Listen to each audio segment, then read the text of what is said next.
नमस्कार, dB news में आपका स्वागत है। क्या चार धाम में शामिल बद्रीनाथ और केदारनाथ धाम लुप्त हो जाएंगे?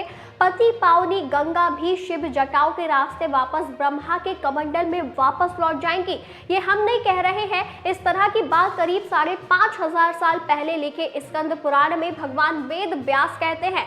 उन्होंने इस प्रसंग में भविष्य के कुछ संकेत भी दिए हैं। इसमें कहा है कि जब धरती पर पाप बढ़ेगा, लोगों का एक दूसरे पर भरोसा नहीं रहेगा, उस समय उत्तराखंड में मौजूद नर और नारायण पर्वत आपस में मिल जाएंगे। इससे बद्रीनाथ और केदारनाथ धाम जाने का रास्ता हमेशा के लिए बंद हो जाएगा। स्कंद पुराण में एक श्लोक आता है जिसमें कहा गया है कि बद्रीनाथ जैसा पवित्र तीर्थ कहीं और नहीं है। इस ग्रंथ के मुताबिक कलियुग के प्रथम चरण में एक ऐसा समय आएगा जब ये तीर्थ विलुप्त हो जाएगा। ऐसा करीब 5,500 साल बाद होगा। इस पुराण के मुताबिक ऐसा होने से पहले कुछ संकेत नजर आने लगेंगे और इसमें सबसे पहला संकेत तो यही होगा कि जोशीमठ में विराजमान भगवान नरसिंह देव के हाथ विग्रह से अलग हो जाएंगे।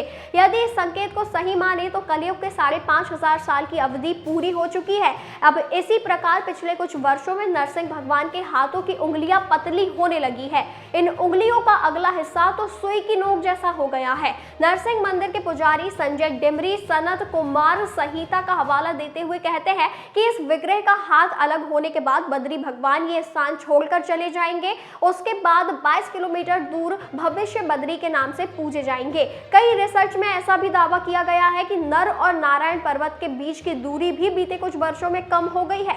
उत्तराखंड में इन दिनों आपदाओं का दौर चल रहा है। पिछले साल ही जोशीमठ में जमीन धंसने लगी थी। ये भू धसाव ऐसा हुआ कि खुद नरसिंह देव के मंदिर की दीवार में भी दरारें आ गई थी। अब इससे पहले बादल फटने से केदारनाथ भयंकर बाढ़ की चपेट में आया था और भारी तबाही हुई थी।